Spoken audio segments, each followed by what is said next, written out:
Hello दोस्तों, आपका हमारे यूट्यूब चैनल पर स्वागत है। तो चलिए शुरू करते हैं आज का। इससे पहले हमने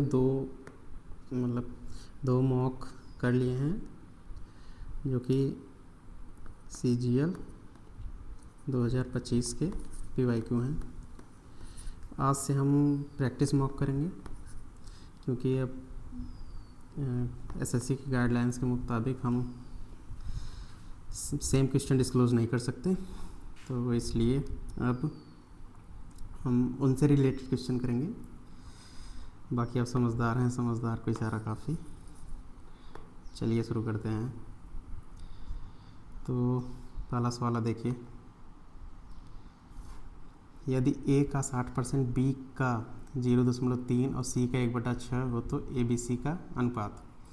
जैसे जब भी ऐसे क्वेश्चन दिए हों तो A बराबर B बराबर C, तो इनके अपान में जो आता है वही इनका रेशियो होता है। समझ रहे हैं? तो हमें इनका से A का 60%, एकदम बेसिक से करेंगे। B का 0.3 इक्वल टू C का 1/6। तो हमें सिर्फ नीचे चाहिए ना, ऊपर कुछ नहीं चाहिए। तो हम यहाँ से इसको कट आउट करेंगे, ये 3 और 5, और इसको हम लिख देंगे 3/10। अब ये हो गया A 3 5, ये B 3 10, ये C/6। हमें इन दोनों 3 को हटाना है। तो हटाने का मतलब क्या है, हम नीचे 3 से मल्टीप्लाई कर दे रहे हैं।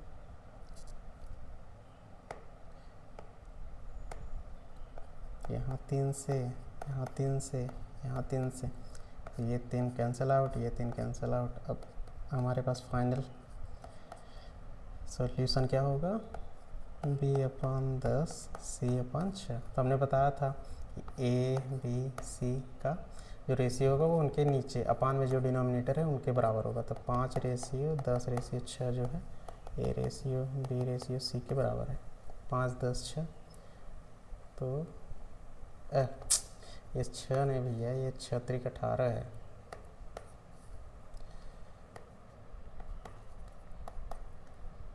तो 5 10 18, तो हमारा ऑप्शन ए। तो आई होप आपको समझ में आया होगा। अगले सवाल पे चलते हैं। तो अगले क्वेश्चन में क्या कह रहा है कि एक कार 1 मिनट में 0.875 किलोमीटर यात्रा करता है, तो 1 घंटे 45 मिनट में कितनी दूरी तय करेगा। इसमें आप देख रहे हैं कैलकुलेशन बहुत ज़्यादा है, सब दशमलव, लेकिन ये आपने नोटिस किया होगा कि ये अप्रॉक्स कहीं लिखा नहीं है। यहाँ पे अप्रॉक्स कहीं लिखा गया नहीं है, तो इसलिए ये एग्जैक्ट वैल्यू है। तो हम इसको डिजिटल सम से करेंगे।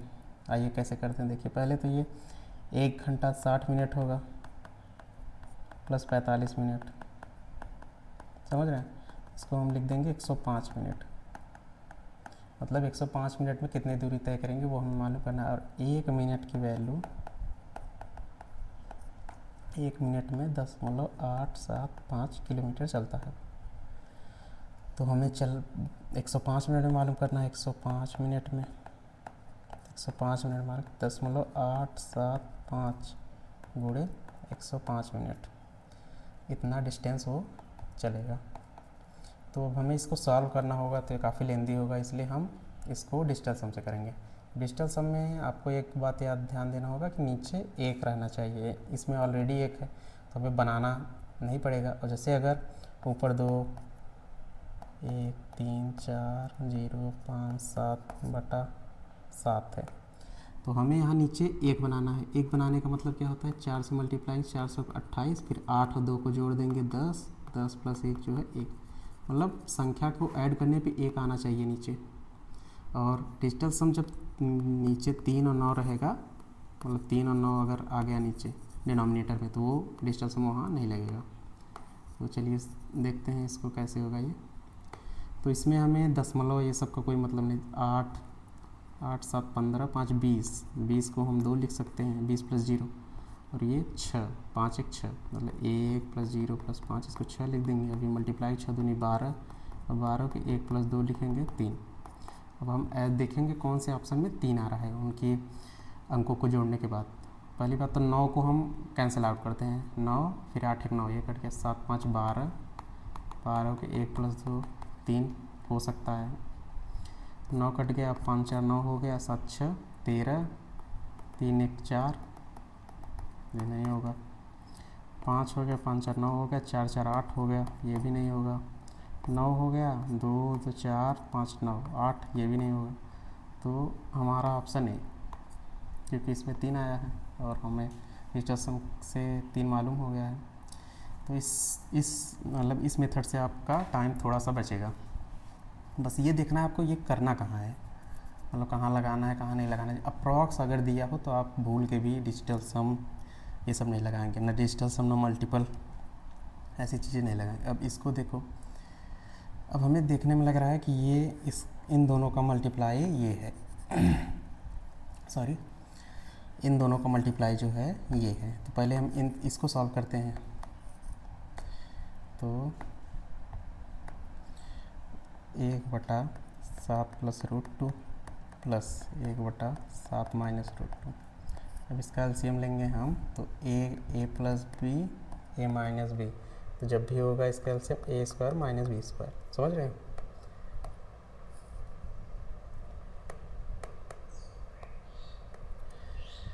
सात -√2,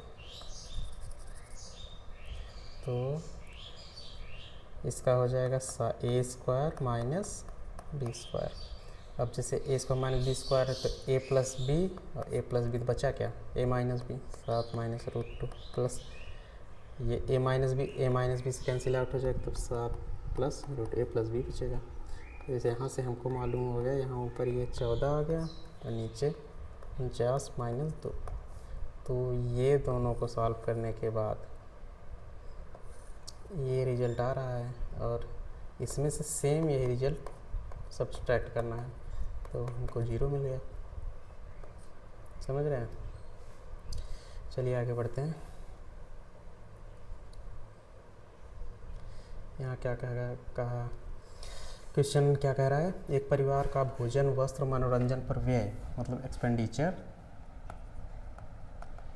2 4 4 के अनुपात में आने वाले वर्ष में भोजन की लागत में 10% गिरावट, कपड़ों की लागत में 5% वृद्धि, मनोरंजन की लागत 15% गिरावट आने की उम्मीद है। तो घरेलू व्यय में मतलब पहले इसका व्यय जो है 2:4:4 है। एक है आपका भोजन, एक है वस्त्र, एक है मनोरंजन। तो हम इनको सिंपलेस्ट फॉर्म में बनाएंगे 1 2 2। अब हमें देखो 10%, 15%, 5% घटाना बढ़ाना है, तो हमें 1 का 10%, 2 का 5%, ऐसे मतलब मुश्किल होगा। तो इससे बढ़िया है हम इसको 100 बना लेते हैं, इसको 200, इसको 200। अब हमें क्या कहा है कि भोजन 10% में गिरावट, भोजन में 10%, इसका 10% गिर जाएगा, ये कितना बचेगा 90। समझ रहे हो? और कपड़ों में 5% वृद्धि मतलब 200 का 5%, 200 का 5% मतलब 100 का 5% तो 5 होता है, 200 का तो 10 होगा, तो 210। और मनोरंजन में 15% गिर जाएगा। अगर आप समझ रहे हो कि 100 का 15% गिरता है, कितना होता है 85, और 200 का गिरेगा तो 30 घटेगा उसमें से, क्योंकि 100 का 15 घट रहा है, 200 का 30 घटेगा, तो 170। तो हमें ये और ये ऐड कर देंगे, ये हो जाएगी आपकी 500, ये हो जाएगा आपका कितना 90, और 300 470। मतलब कितना, पहली बात तो ये हाँ मतलब इसकी वैल्यू घटी है तो वृद्धि तो होगी नहीं, ये ऑप्शन कट गया। कमी हुई है 5 की या 6 की, तो ये हम सब निकाल लेंगे। 30 की कमी 500 पर, 6% की गिरावट, हमारा ऑप्शन सी। आई होप आपको समझ में आया होगा। चलिए अगले सवाल पर चलते हैं। ए और बी ने क्रमशः 1,20,000 और 1,60,000 निवेश करते हैं। ए 10 माह के लिए, बी 7 माह के लिए। बी का प्रॉफिट दिया है, मतलब बी का भाग दिया है, तो ए का कितना लाभ होगा। आपको बताया था मैं कैपिटल मतलब पूंजी का मल्टीप्लाई समय से कर देंगे तो आपको लाभ मिल जाता है। तो यहाँ हम कैपिटल लिख रहे हैं, यहाँ समय लिख रहे हैं, और इनको मल्टीप्लाई करेंगे तो यहाँ पे हमको प्रॉफिट मतलब लाभ। तो पहले देखो इनको हम पार्टनरशिप में एक फ़ायदा ये है कि आपको डायरेक्ट रेशियो ले सकते हैं आप। तो ये इसका रेशियो हम लेंगे तो ये 4 तिहाई 4 चौक, यहाँ 3:4 का बन गया। तो ये ए जो है 10 माह के लिए, बी जो है 7 माह के लिए। अब इनमें भी हम मतलब कैंसिल आउट कर सकते हैं। जैसे 2 से 2 ये कट गया, ये 5 बार, 5 तिहाई 15, 7 दूनी 14। ये ए और बी का लाभ आ गया, ए है ये बी है। अब हमें बी का दिया है मतलब 14 की वैल्यू दी है 16800, और हमसे पूछा क्या है कुल लाभ। कुल लाभ मतलब 29 का। तो यहाँ से हम एक की वैल्यू निकालेंगे 16800 बटा 14, 14 का 14, 14 दूनी 28, एक की वैल्यू आ गई हमसे कितना पूछा है 29 की वैल्यू।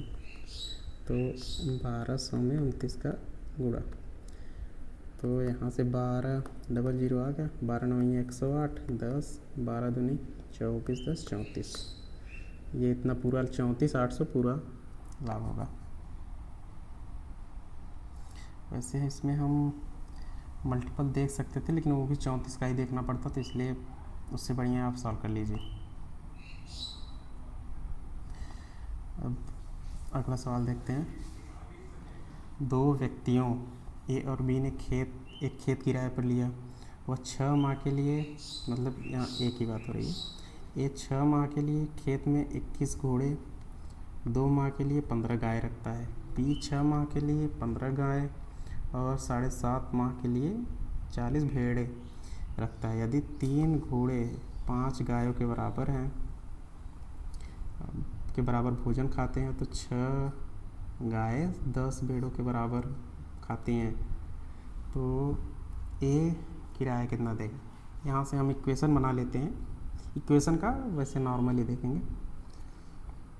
अब ये ए है, ये बी है, तो ए जो है 6 महीने के लिए 21 घोड़े ना, 21 हॉर्स रख रहा है, प्लस 2 माह के लिए 15 गाय, 15 काऊ सी से।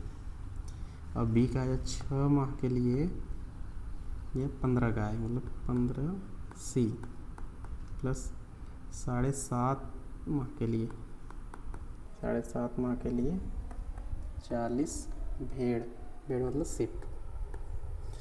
अब यहाँ से हमें रिलेशन क्या दिया है, मतलब 3 हॉर्स जो है 5 काऊ के बराबर खा रही हैं, और यहाँ से दिया गया है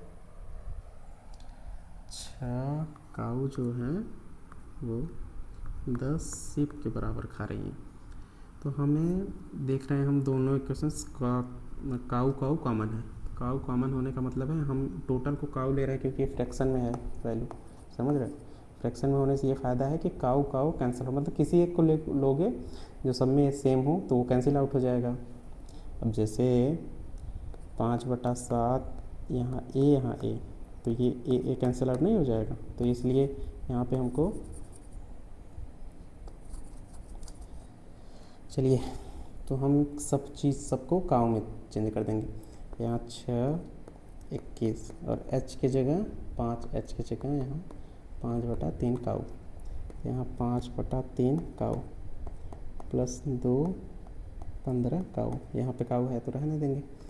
यहाँ 2 मतलब 42, मतलब 210 काऊ प्लस 30 काऊ, इसका ए का हो गया आपका 240 काऊ। अब बी का देखते हैं।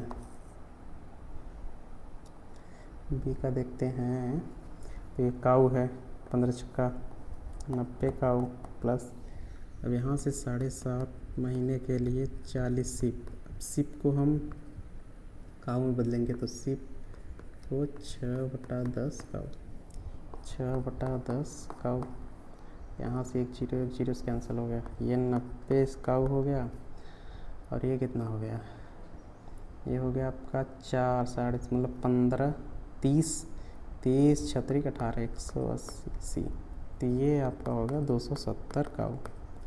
अब यहाँ से पूछा क्या है, ए को किराए का कितना, ए का चाहिए हमको किराया, तो ए पूरा अब मतलब 240 गाय रखा हुआ है, और टोटल कितना हुआ है 240 प्लस 270, तो इसको निकाल देंगे हम 240/07 मतलब 51, ये 3 8 3 17 8/17 ऑप्शन है। आई होप आपको समझ में आया होगा। मतलब ये करने को तो आप जल्दी कर सकते हैं, बट ये समझाने के लिए मुझे इतना लिखना पड़ा। अगले सवाल पर चलते हैं, सेम ही सवाल है इनका भी, और इसमें भी हम वही कॉन्सेप्ट लगाएंगे, ए और बी। तो ए 3 माह की अवधि के लिए 3 मंथ के लिए 16 काऊ रखा है ये, और 4 मंथ के लिए 20 सिप बेड़, और बी जो है 6 माह के लिए 30 सिप।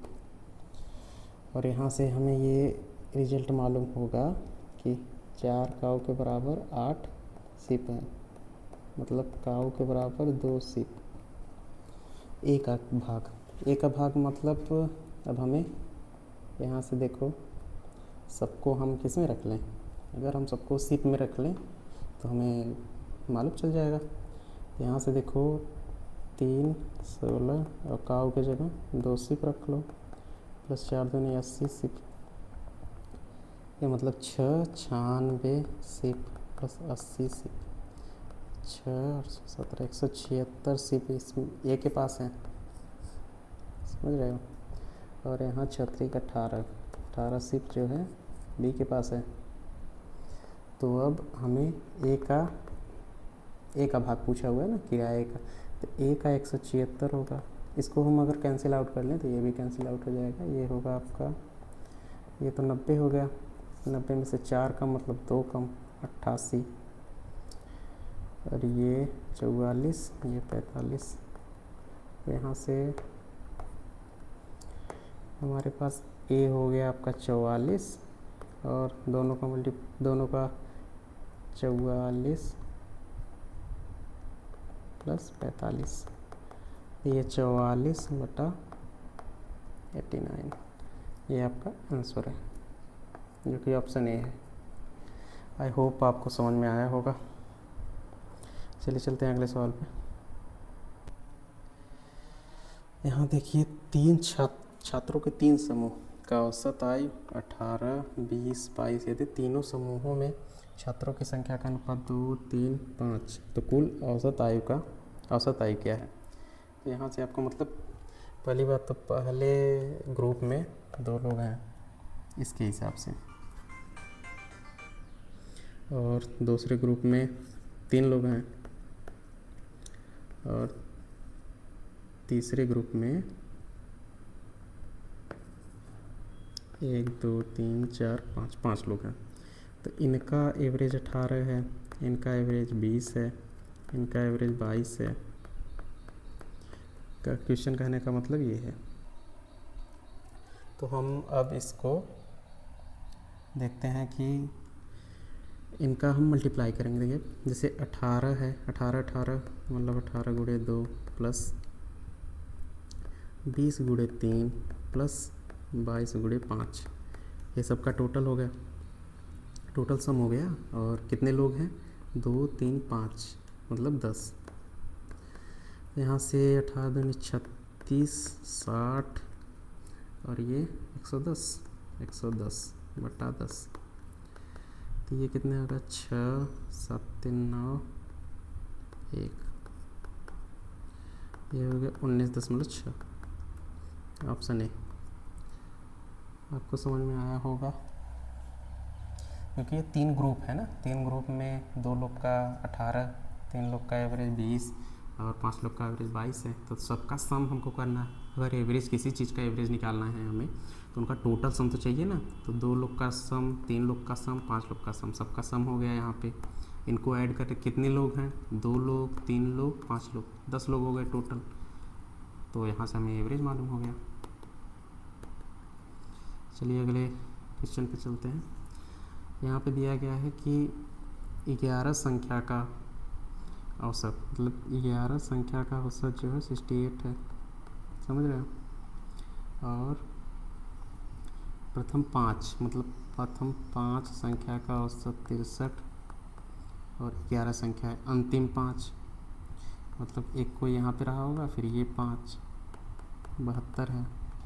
और छठी संख्या क्या है? छठी संख्या मतलब x मान ले रहे हैं। अब x की वैल्यू हमें चाहिए। अब देखो हमें क्या चाहिए, x चाहिए। तो हमारे पास देखो ये ऑड इवन, लेकिन सबका यूनिट डिजिट्स वैल्यू जो है डिफरेंट है, तो हम यूनिट डिजिट से जा सकते हैं। तो ये 15 5 प्लस x 5 दूनी 10 0 इक्वल टू 8। अभी देखो 5 में 0 जोड़ोगे तो 5 ही बचेगा और 8। अगर हमें 8 चाहिए तो हमें यहाँ 3 चाहिए। x का यूनिट डिजिट 3 होगा। हमारे पास एक ही ऑप्शन है, तो हम इस तरीके से जा सकते हैं। आपको पूरा मल्टीप्लाई करने की ज़रूरत नहीं है। और अगले सवाल में बढ़ते हैं। तो यहाँ इसमें दिया गया है 300 और 450 के बीच, मतलब जो 13 से डिवाइड होंगे उन सबका सम करो, फिर कितने नंबर हैं उनसे उनको डिवाइड करो, तो जो वैल्यू आएगी वो हमें बताना है। तो इसका ट्रिक भी होता है, बाकी आप ट्रिक पे ध्यान न दें। पहले तो हमें ये देखना होगा कि 300 से जस्ट बड़ा जो 13 से मतलब डिवाइड हो जाए। तो 300 में अब जैसे हम 300 को 13 से भाग देते रहे ना, ये सबसे बेसिक वैल्यू है। बेसिक मतलब मेथड है आपको समझने के लिए। 13 दूनी 26, 4 2 4 0, 13 3 39 मतलब 1। अगर हम 300 में से 1 घटा देंगे तो वो मतलब 299 जो है वो 13 से डिविजिबल है। अगर हम इसमें 13 और ऐड कर दे रहे हैं तो वो भी तो 13 से मतलब डिविजिबल होगा, तो ये हो जाएगा 312। तो हमें इससे जस्ट बड़ा 312 नंबर है जो 13 से डिविजिबल है। अब यहाँ देखेंगे 450 को हम 13 से डिवाइड करेंगे। 13 3 39, 6 0, 13 चौका 52, 8। अगर हम 450 में 8 घटा दे रहे हैं तो वो भी संख्या 13 से डिविजिबल है, तो या इससे पहले 442। तो हमको मालूम हो गया a प्लस एल, समझ रहे हो। अब सीक्वेंस और सीरीज का जो सम वाला फार्मूला होता है, सम वाला जो फार्मूला होता है n/2 a प्लस एल। यहाँ a जो है फर्स्ट टर्म होता है, एल जो है लास्ट टर्म। तो यहाँ n तो हमें मालूम है नहीं, मतलब कितनी संख्या बीच में आ रही है वो काउंट थोड़ी करेंगे हम बैठ के। और ये सम तो हम a और l मालूम है हमें, तो a आपका 312 और l क्या है 442 और ये आपका सम हो गया। अब एवरेज निकालने के लिए क्या होता है, एवरेज निकालने के लिए आपको एवरेज के लिए आपको सम को, टोटल सम को नंबर ऑफ टर्म्स से डिवाइड करना होता है। यहाँ सम कितना है n/2 और इसको ऐड कर देंगे 4 5 7 और नंबर ऑफ टर्म्स कितने हैं n, तो ये n से कैंसिल आउट हो जाएंगे। 7 5 4 बटा 2, तो ये हो गए आपके 700 का आधा 350 और 54 का आधा, 54 का आधा कितना 27, तो ये हो गए 7 7 377, ऑप्शन बी। आई होप आपको समझ में आया होगा। चलिए चलते हैं अगले सवाल पे। अब इसको देखिए, ये सवाल परसेंटेज का है, मतलब ये 560 का 12.5% क्या होता है आपको याद होना चाहिए। 12.5% 1/8 होता है और 66 से ही 2/3% कितना होता है, ये 2/3 होता है। क्यों होता है, क्योंकि 35 से ही 1/3 जो होता है वो 1/3 होता है, तो इसमें हम 2 को मल्टीप्लाई कर रहे हैं, तो यहाँ भी 2 को मल्टीप्लाई हो जाएगा। इस हिसाब से आपको ये सब याद रखना होगा। तो यहाँ देखिए, तो 12.5% को हम लिखेंगे 1/8 प्लस 240 को हम लिखेंगे, अरे 66 से 2/3 को लिखेंगे हम 2/3। अब ये तो काफ़ी ईजी हो गया, ये 7 बार मतलब 70, और इसको कैंसिल आउट करेंगे तो ये हो जाएगा आपका 80 और 2 16 160, मतलब ये हो गया आपका 40 मतलब 230। समझ रहे हैं, काफ़ी इजी था। आई होप आपको समझ में आया होगा। अब चलिए बढ़ते हैं अगले क्वेश्चन पे। एक विक्रेता 500 प्रति शर्ट की दर से 2% कमीशन अर्जित करता है, 150 प्रति टाई पर 12% कमीशन अर्जित करता है। यदि वह प्रतिदिन 3 टी शर्ट और 4 टाई बेचता है 30 दिनों में उसका कमीशन, मतलब ये 500 पे अगर ये शर्ट लेंगे, शर्ट पे अगर ये 500 रुपये का शर्ट है, इसका 2% कमीशन हो जाता है, मतलब 10 रुपये इसका कमीशन हो गया शर्ट पे। और वहीं टाई पे अगर एक टाई 150 रुपये की है तो ये इस पर 12% कमीशन लेता है, तो ये आपकी हो जाएगी 180 बटा, मतलब 18 रुपये टाई पे ले रहा है। और ये एक दिन में ये 3 शर्ट मतलब 10 रुपये इस शर्ट पे ले रहा है, और टाई पे 4 टाई बेच रहा है, 18 टाई पे ले रहा है, और ये उसको 30 दिन तक करता है। 30 से मल्टीप्लाई कर देंगे सब में, 30 प्लस 4 18 4 72, 30 फिर 2 7 10 0 6 0 3, इसकी वैल्यू ये हो गई। समझ रहे हैं, वैसे मल्टीप्लिक। चलिए अब अगले सवाल को देखते हैं।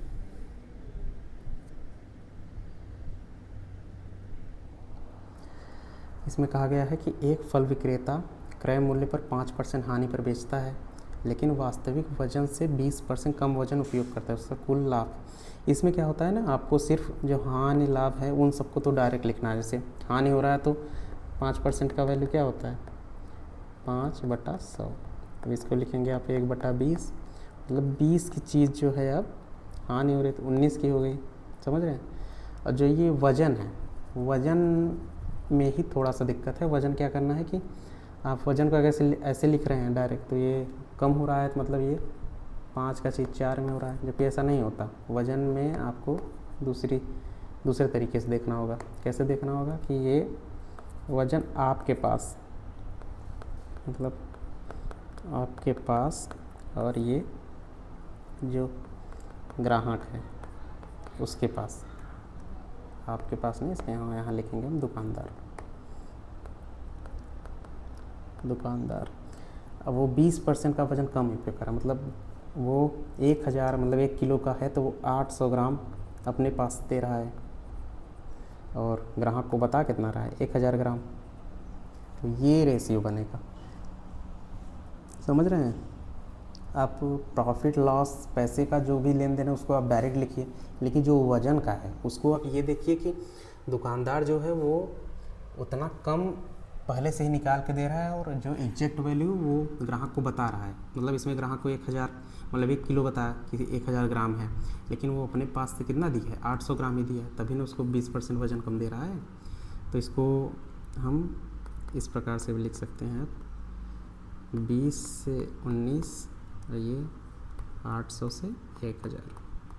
अगर हम इसको कैंसिल आउट करें ये, तो ये 4, ये 5 से करेंगे 4, और ये 4 चौक 16, फिर ये 19, यहाँ 3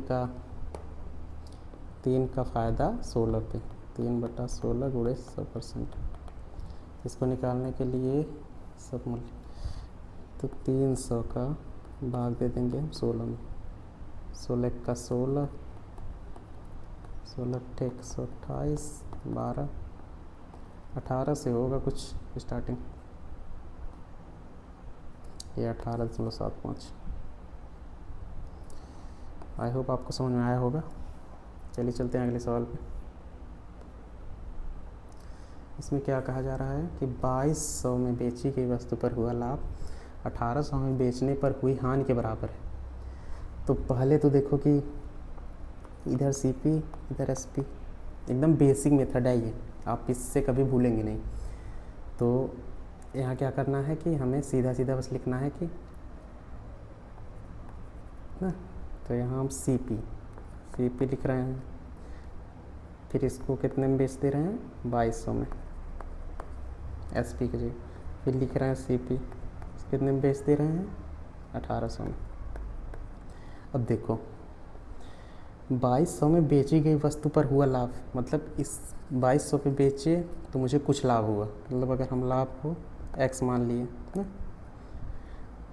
पर हुआ लाभ 1800 में बेचने पर हुई हानि के बराबर, मतलब अगर 1800 में हम बेच रहे हैं तो उसको हानि हो जा रही है, सेम ही हानि है ना, मतलब x पर। अगर ये दो इक्वेशन है हमारे पास तो हम इनको ऐड कर देंगे, यहाँ से हमारा सीपी मालूम चल जाएगा, तो ये x कैंसिल आउट हो जाएंगे, तो इसको हम ऐड करेंगे तो ये हो जाएगा आपका 4000, सीपी आपका आ गया 2000। समझ रहे हैं। अब कहा है कि 2000 सीपी है, उसको कितने में बेचना है 2050 में, तो कितने का प्रॉफिट हुआ 50 का। तो प्रॉफिट परसेंट निकालने के लिए क्या होगा, पहली बात तो हानि होगा नहीं, ये और ये कैंसिल पहले ही हो गए, तो 50 का प्रॉफिट हुआ है 2000 पर, तो 1 2 3 1 2 3 मतलब 2.5% प्रॉफिट, 2.5% प्रॉफिट। आई होप आपको समझ में आया होगा, क्योंकि ये एकदम बेसिक मेथड है। अगर ये आप इसको याद रखेंगे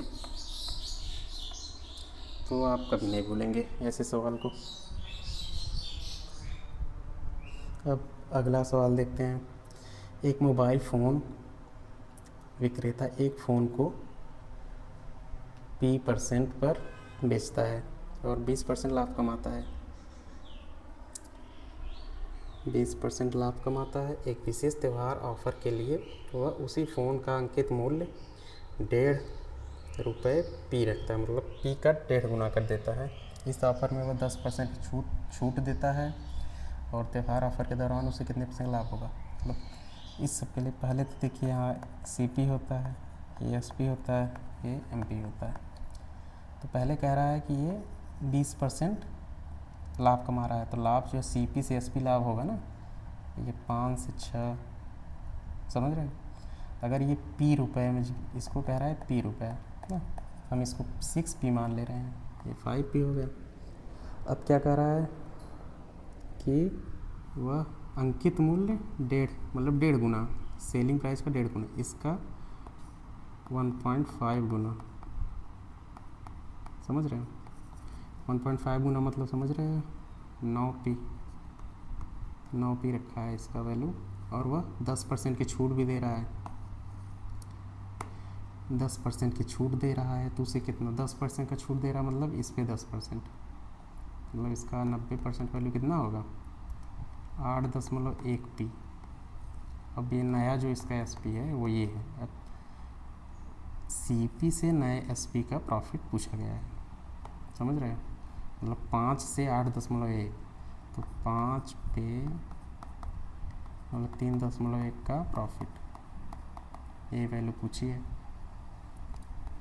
तो यहाँ से हम 310 भागे 5, 5 6 30, 5 दूनी मतलब ये 62% आ गया ना, और इसमें परसेंट नहीं लिखा हुआ, तो इसका मतलब क्या 62% का मतलब क्या होता है 1/100, समझ रहे हैं।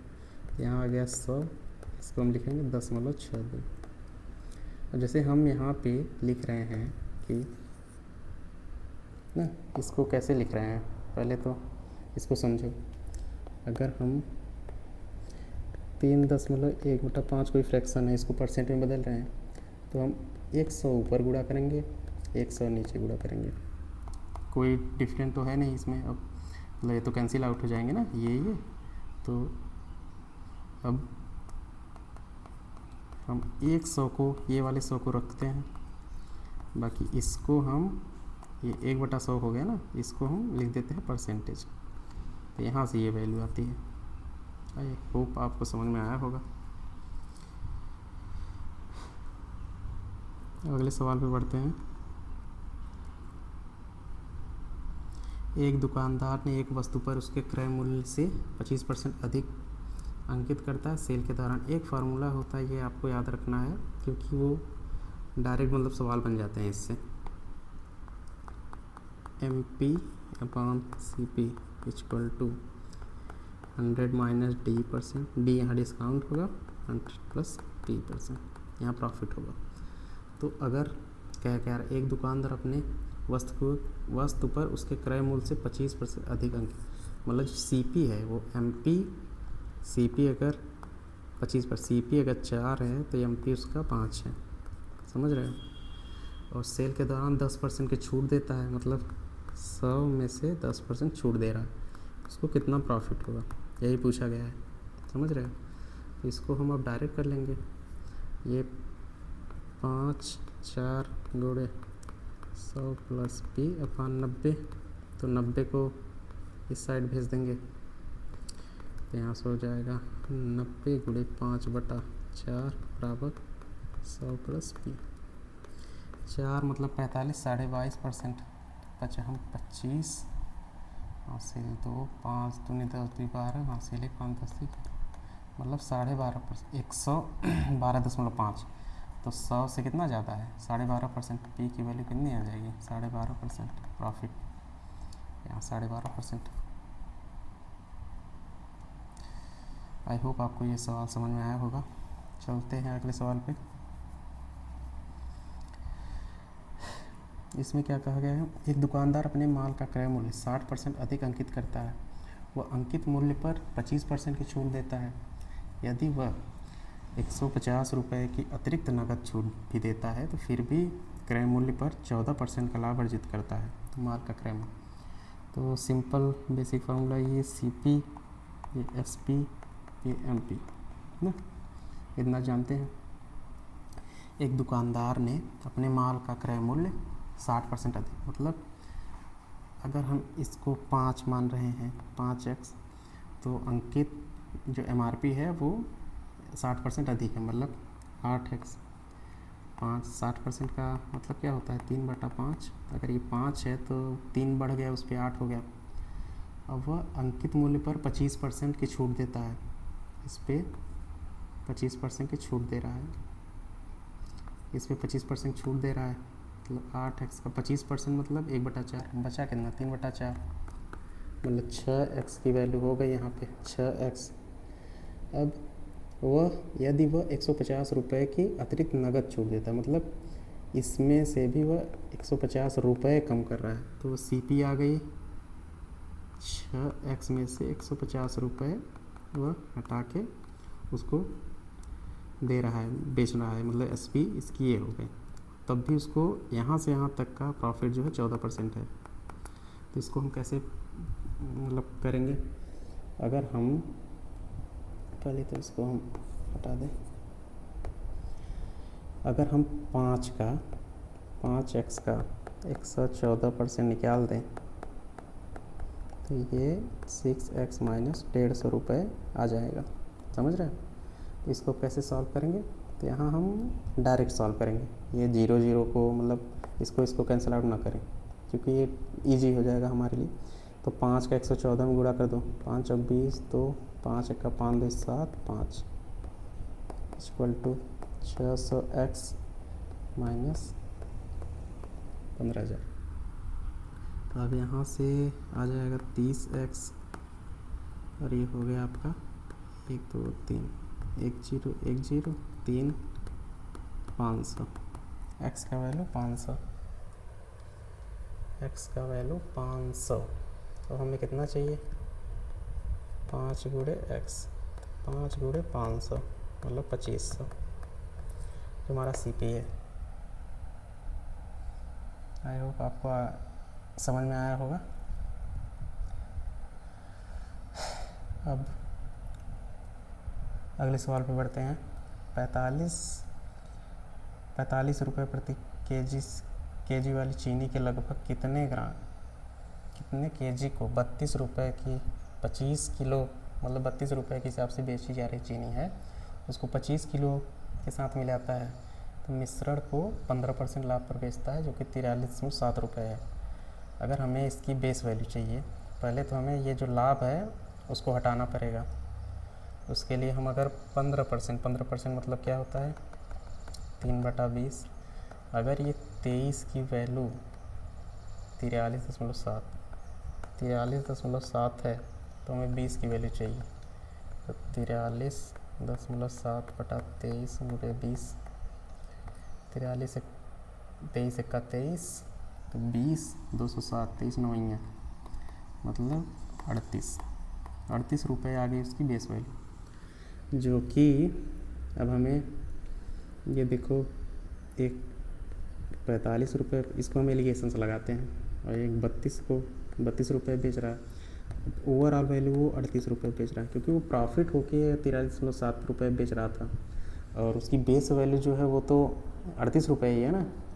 तो हम इनका डिफरेंस अब लेंगे, ये 6 हो गया और ये 7 हो गया, और हमें 32 रुपये का ये जो है ये इनका यहाँ से यहाँ तक का होता है प्राइस। अब किसके रिस्पेक्ट में निकाला जाता है, तो ये होता है केजी। ये 7 का वैल्यू दिया है 32 का 25 ना, 25 केजी। हमें पूछा क्या है, इसका मतलब कितने ग्राम, 45 किलो पे कितना लग रहा है, तो 25/7, 7 से हम डिवाइड कर दे रहे हैं। 7 के 21, 4 0, 7 5 35 मतलब 3.5 के लगभग आएगा। तो 1 की वैल्यू आ रही है 3.5, हमें 6 की वैल्यू चाहिए, 3.5 गुणे 6, 6 5 30, 6 3 18 3 21 रुपये आनी चाहिए। इसकी वैल्यू 21 रुपये अप्रॉक्स में आ रही है, 21 KG, sorry 21 KG, option C. I hope आपको समझ में आया होगा। चलिए अगले सवाल पे चलते हैं। अब यहाँ कहा गया है कि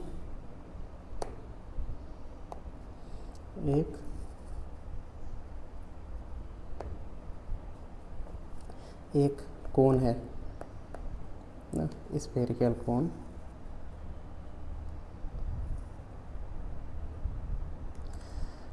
है, तो उसका रेडियस दिया गया है यहाँ से यहाँ तक का,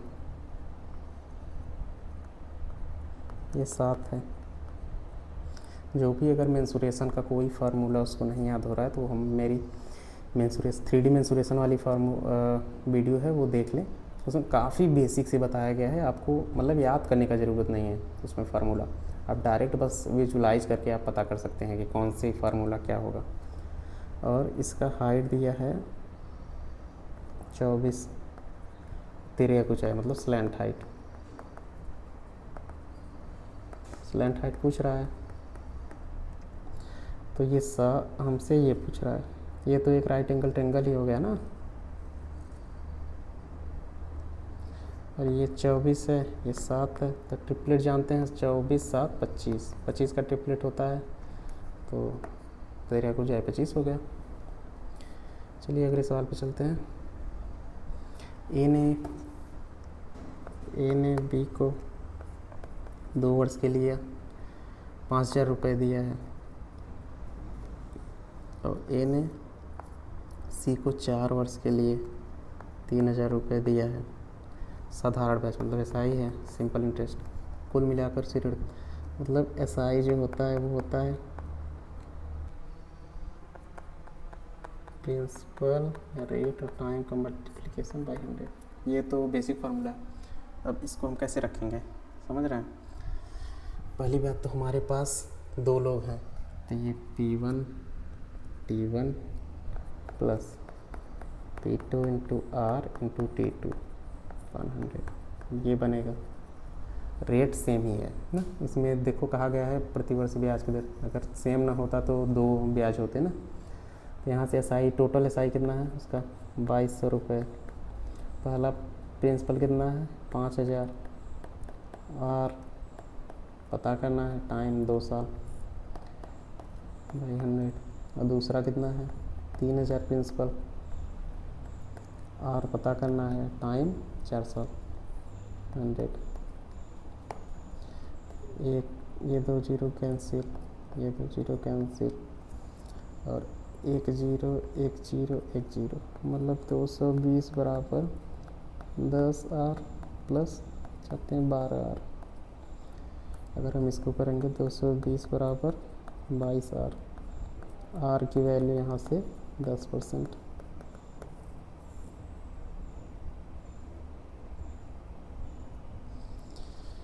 जो कि 10% का वैल्यू होता है 0.1। समझ रहे हो ये, आई होप आपको ये समझ में आया होगा। चलिए अगले सवाल पे चलते हैं। त्रिभुजाकार प्रिज्म, प्रिज्म क्या होता है। अगर एक त्रिभुज है,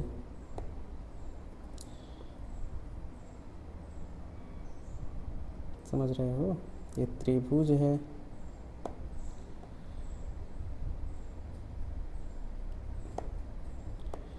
और यहाँ से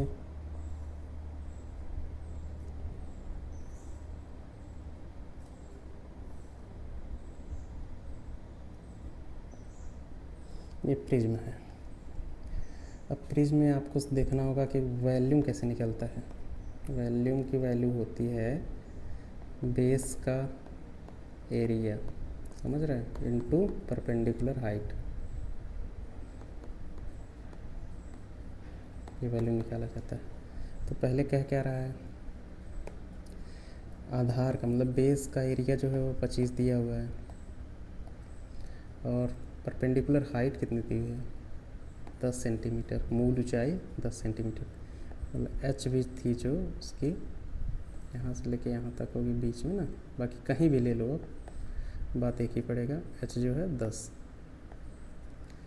और इसको 10% बढ़ाने के बाद उसके वैल्यू में क्या चेंज होगा। पहले वैल्यू में क्या था, पहले वो पता कर लें।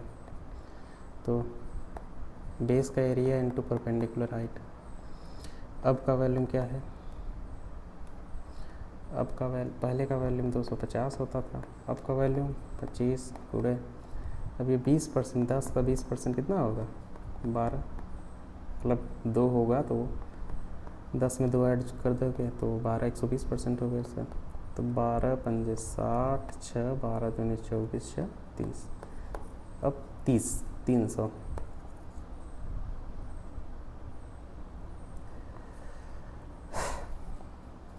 अगर आपको प्रिज्म पिरामिड किसी में भी दिक्कत हो रही है तो हमारी मेंसुरेशन की फार्मूले वाली क्लास, कंप्लीट फार्मूला की क्लास में कराया गया है, वो काफ़ी बेहतर है आपके लिए, कृपया आप उसे देखें और अपने डाउट क्लियर करें। एक वृत्ताकार डिस्क 10% त्रिज्या कम हो जाती है, इसके क्षेत्रफल कितने %, मतलब एक सर्कल है, समझ रहे हैं। अगर इस सर्कल का वैल्यू रेडियस 100 है, इसका 10% कम हो गया 90 हो गया, तो कितना एरिया में चेंज होगा। इसका एरिया होता है πr², इसका भी होगा πr², तो पाई तो कैंसिल कर देंगे। ये r² मतलब अगर ये 100 और 100 है, ये 90 गुणे 90 होगा, 100 से 81, मतलब कितना घटा, कितना डिक्रीज हुआ 19। 19% डिक्रीज हो गया। 100 के मुकाबले ये 100% है, 81% है, तो 19% एरिया डिक्रीज होगा। आई होप आपको समझ में आया होगा। चलिए अगले सवाल पे चलते हैं। ये कौन सा है? A builder has 10 metre fencing wire. Fencing wire मतलब क्या होता है? जो कोई भी मतलब घेरा, जिसको घेरा कहते हैं, वो एक अगर ये बाउंड्री है तो इसको घेरने के लिए यहाँ से लेके यहाँ से लेके यहाँ से लेके यहाँ तक जो तार लगेगा उसको फेंसिंग वायर कहते हैं। ही कैन यूज़ दिस तार इंक्लोज द सर्कुलर गार्डन और स्क्वायर। मतलब वो एक तार है उसके पास इतना बड़ा, समझ रहे हो ना, यहाँ से लेके यहाँ तक वो तार है उसके पास। अब वो इस तार से या तो स्क्वायर को घेर सकता है या तो सर्कल को, मतलब दोनों को घेर सकता है। If you want to maximize the enclosed area, what is the approximate ratio of the area of the largest circular? इसका एरिया घेरने के बाद the largest possible square और इसका एरिया, और इसका लेंथ दिया है 100 मीटर।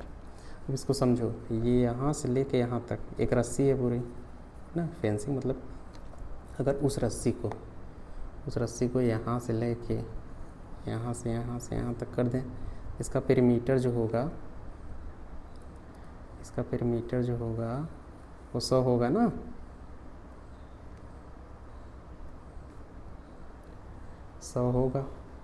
तो अगर हम इसको ए मान रहे हैं तो 4a बराबर 100, a बराबर 25, इसका 25 हो गया। अगर हम ये तार जो है ये पूरे को अगर हम यहाँ से लेके पूरा यहाँ से यहाँ तक कर दें,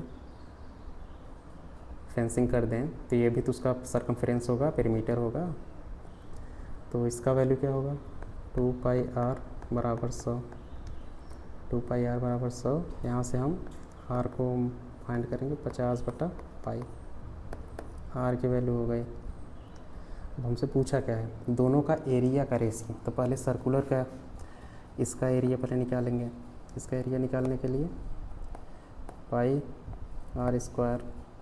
और इसका एरिया निकालने के स्क्वायर का a²। तो यहाँ पाई इंटू r² का 50 × 50 अपन पाई × पाई बटा a² का ये 25 × 25।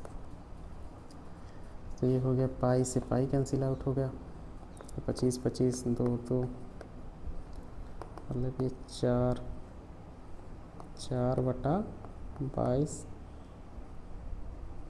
× 7, तो ये 2 ये 11, मतलब 14/11, 14/11 हो गया। इसमें तो दिया नहीं है, मतलब 14/11 को हम नीचे हमें 1 लाना है। 1 लाने का मतलब डिवाइड कर दें हम, 14 को 11 का 11, 3.0, 11 दूनी 22, 8, फिर 0, 11 7, मतलब 1 2 7, 1 2 7/1 ये रेशियो होगा। Option number B. I hope आपको समझ में आया होगा। चलिए अगले पे चलते हैं। Vertical cylinder container filled with oil, मतलब एक कंटेनर है ना, एक कंटेनर है और उसको हम फिल किए हुए हैं ऑयल से। इतना फिल हुआ है ना, इतना ऑयल फिल है उसमें।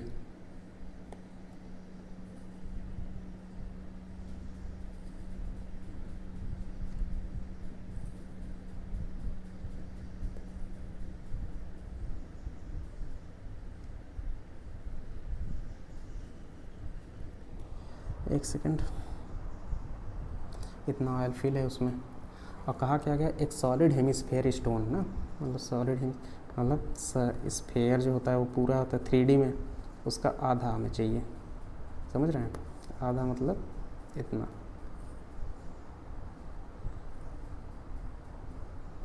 ये हमें इसके अंदर डिप करना है। जब अगर इसका हाइट h है यहाँ से यहाँ तक, हम इसको इसके अंदर डाल रहे हैं, तो क्या बनेगा? ये ये आपका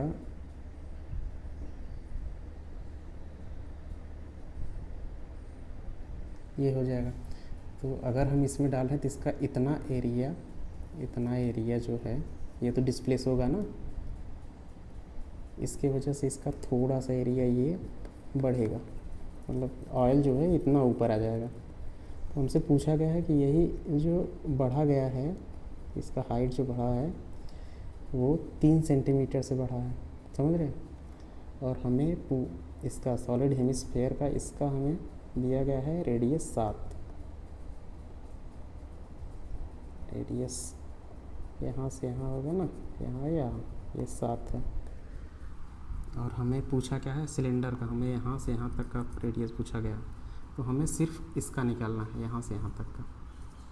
तो यहाँ से यहाँ तक का वैल्यू होगा क्या, वैल्यू होगा सिलेंडर का, सिर्फ इतना वैल्यू ले रहे हैं सिलेंडर का हम, इसमें हो जाएगा πr² बराबर, इसके बराबर हो जाएगा 2/3 πr³।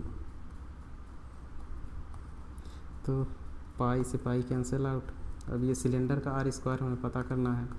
h जो है ये 3 सेंटीमीटर है, क्योंकि हमें इतना ही हम सिलेंडर को इतना ही बड़ा मान रहे हैं इस टाइम, इसलिए ये 2/3 गुणे r³, मतलब ये 7 गुणे 7 गुणे 7 इतना है। अब r को हम कैसे मेजर करेंगे, ये 2 गुणे 7 गुणे 49 बटा 9 और ये रूट, तो इसमें से 7 बाहर आएगा, 3 बाहर आएगा, बाकी 14 अंदर रहेगा। अब सब वैल्यू डेसिमल में है, तो कोशिश करते हैं कि ये इसको हम अगर 7/3 करें और इसको थोड़ा सा वैल्यू इसका बढ़ाते रहें, ये 16 मान ले रहे हैं हम। तो 7/3 गुणे 4, 7 चौक 28, 28 का 3 से भाग दे रहे हैं, 3 9 27, मतलब 9 से 9 के लगभग आएगा।